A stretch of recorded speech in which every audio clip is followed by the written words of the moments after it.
It's a good day to powwow. Am I supposed to be standing here? Can I stand here or? Good afternoon. Is everyone having a good day? Awesome. Well, we're very honored to be here.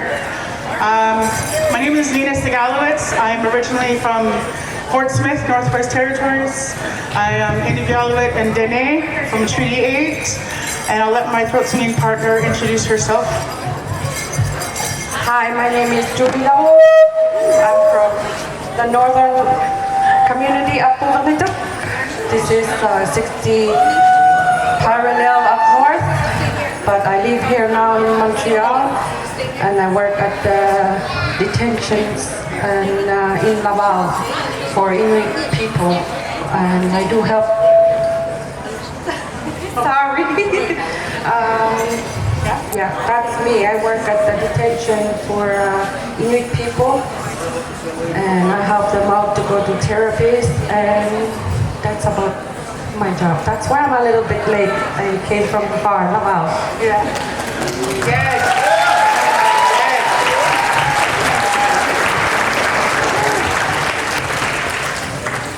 So for us, like, how many of you have heard of throat singing before?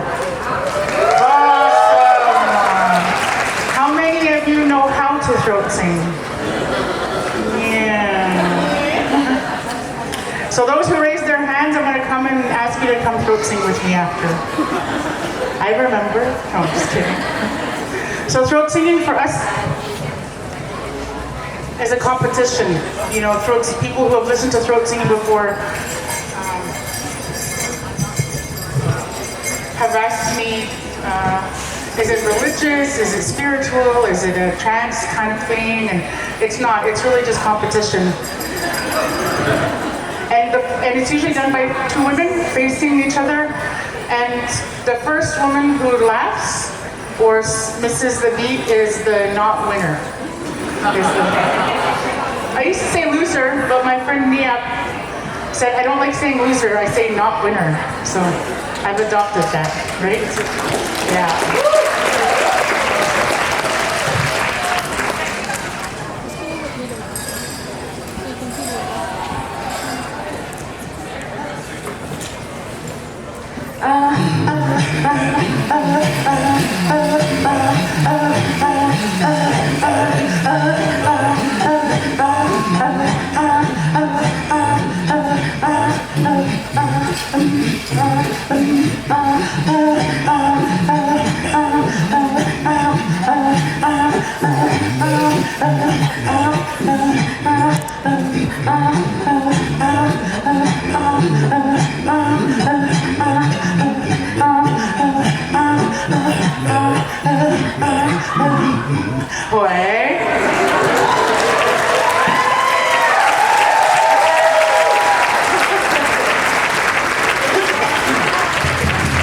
So that one's the river, and it's the sound of water going over the pebbles. You know, the songs that we sing, if you close your eyes, know that the songs that we sing are songs that have been sung for thousands of years. These songs have not changed. It was actually almost lost as a tradition, because when the missionaries went up north, they started forbidding us to do throat singing because they told us that it was worshiping the devil. And the same with our tattoos, the tunic that I'm wearing on my face. More and more of our women are taking back that tradition and saying that they belong to us. You have no right to prevent us from wearing them.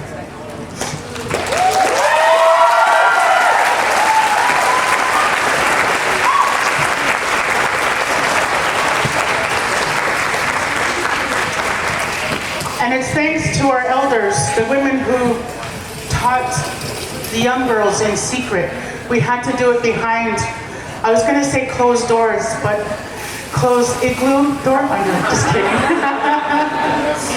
Like, we had to do it in private, or people would report us and put us in jail for throat singing. And so this is also a part of resistance and a resurgence. And thanks to the women who had the spirit, the peace, the place of mind to keep it, we're able to sing. And today I have 2 daughters, a son and a granddaughter, and my 2 younger girls, my 2 girls know how to throat sing. And for me, that's ensuring that tradition never dies.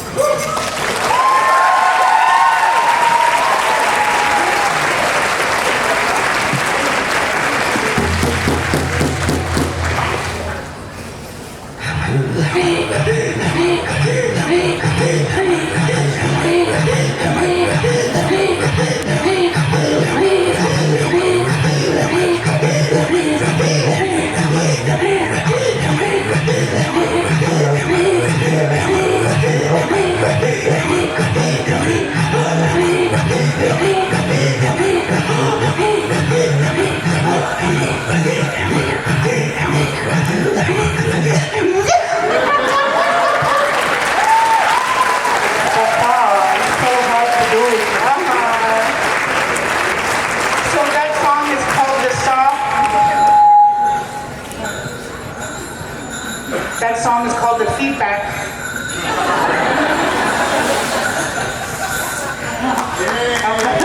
Thank you. Yeah. That's the contemporary form of throat singing. The song, and so hi Denise. I see her beautiful face. Beautiful drummer over there. The song that we use, you know, we don't have trees after a certain point up north, but we do have driftwood. And what we use it for is to make our tents or even our hamutik. Can you guess what a hamutik is? It's a dog sled. And that is how we used to travel. You know, for Inuit, we had a deep connection with our environment. Because without that deep connection, we wouldn't be able to know when it was a good time to hunt, good time to fish, good time to collect mussels. And so we used to travel by hamutik, and what would pull us is our himnik, our puppies, our dogs. And the relationship that our men had with the dogs was integral to our survival. As men, their role in our community was to provide and hunt. So when the caribou came, or when the goose came, or when it was time to go seal hunting or whale hunting, they were the ones who would travel by hamutik. Our lives changed after the Cold War because Canada in Ottawa decided that they were afraid that our northern part of Canada was not seen as populated. But the problem is, as nomadic people, we kept wandering off. They would go to an encampment and they would start counting. 1, 2, 3. Oh, there's a caribou. Gone. And it infuriated them because we weren't listening to them. So what they did was, they thought, well, how do we keep them from moving and traveling and leaving? So they gathered all our himniks, our puppies, in each encampment and sent the RCMP up. And they didn't explain to us what they were doing to our puppies. But when a man in uniform with a gun comes and talks to you, you listen. Even in a language that you don't understand. So they gathered all the puppies together and all the dogs, and they slaughtered them. Over 20,000 dogs were slaughtered to prevent us from living our traditional life. But our resiliency has won over. Even though our life has changed, even though our way of life has changed, we are still here. And we've adopted new ways, like the 4x4, or the Honda, or the motorboats. Because as Inuit, we're incredibly good at adapting to our environment. And that's what they didn't count on. And that is why we are still here.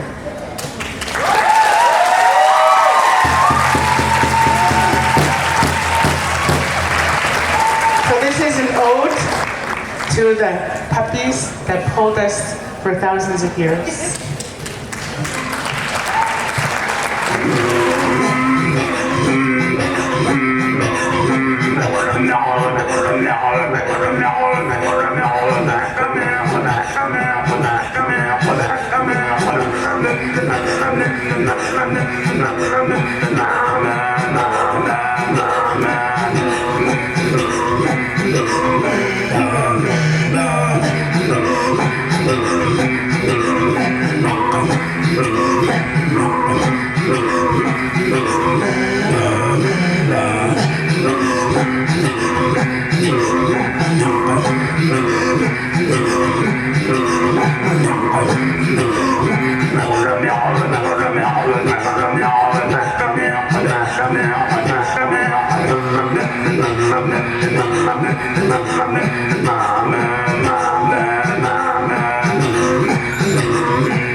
Throat singing for me has not always, I didn't grow up learning how to throat sing.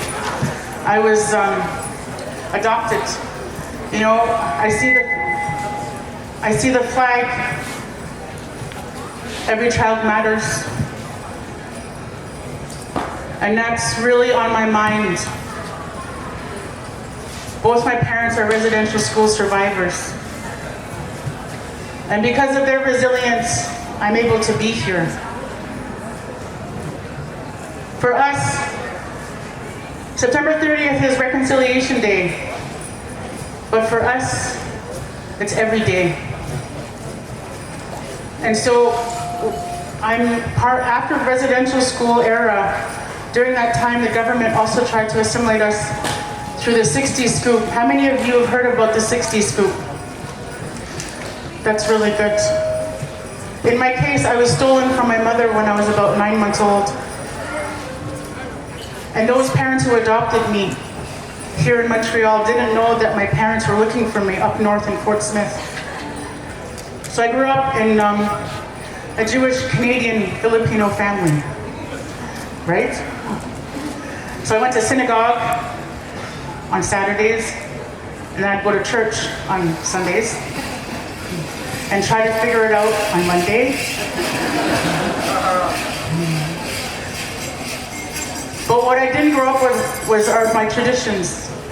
How we celebrate who we are through the drum, through the singing, through the dancing, through the beautiful regalia, and through our ceremonies that today that we use to heal ourselves from the intergenerational trauma. All those things were not celebrated back in the 70s. 80s, 90s, 2000.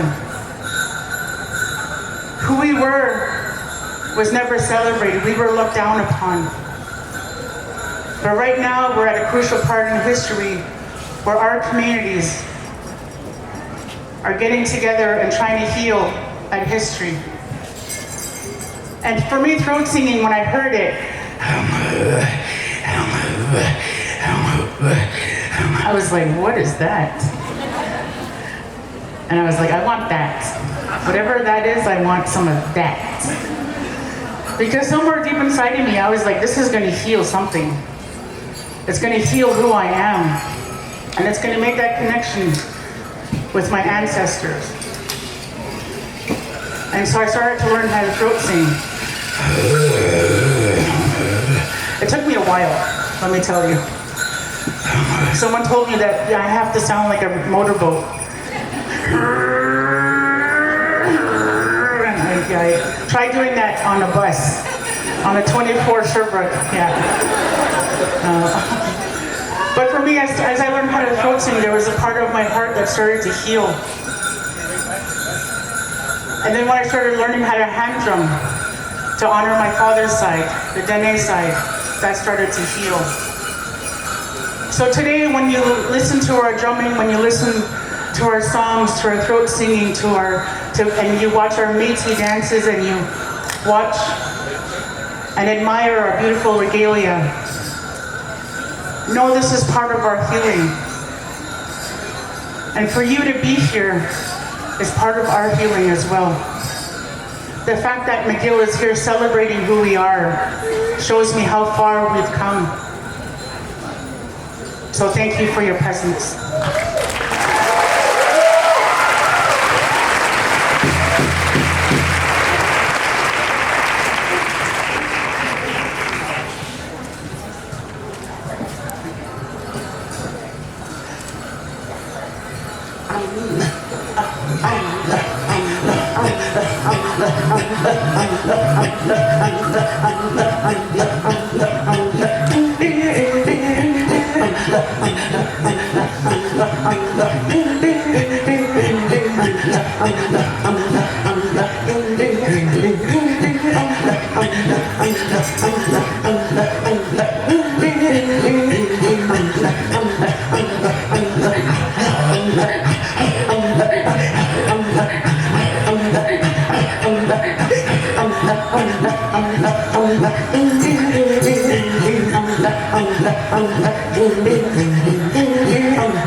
Hi.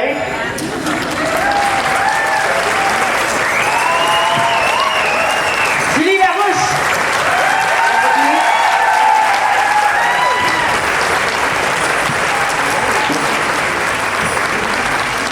So this beautiful lady that's coming up, her name is Marisa Lynn. She's been on stage, and you know, in our communities, aunties are so important to our kids. You know, when we go to powwows and you see like little kids running around, we have aunties like watching over them. And I have no problem with anyone telling my kid to smarten up. And when my little one, my 12-year-old, who's not so little anymore, was small, Marisa Lynn kind of took her under her wing and started showing her how to hoop dance. And it was, right? And so in our communities, you know, healing also comes from letting others take care and show us how to raise our kids. And Marisa Lynn has been a huge part in my life, in my kids' life, and she's always been so gentle with them. So I want to challenge her to throat sing.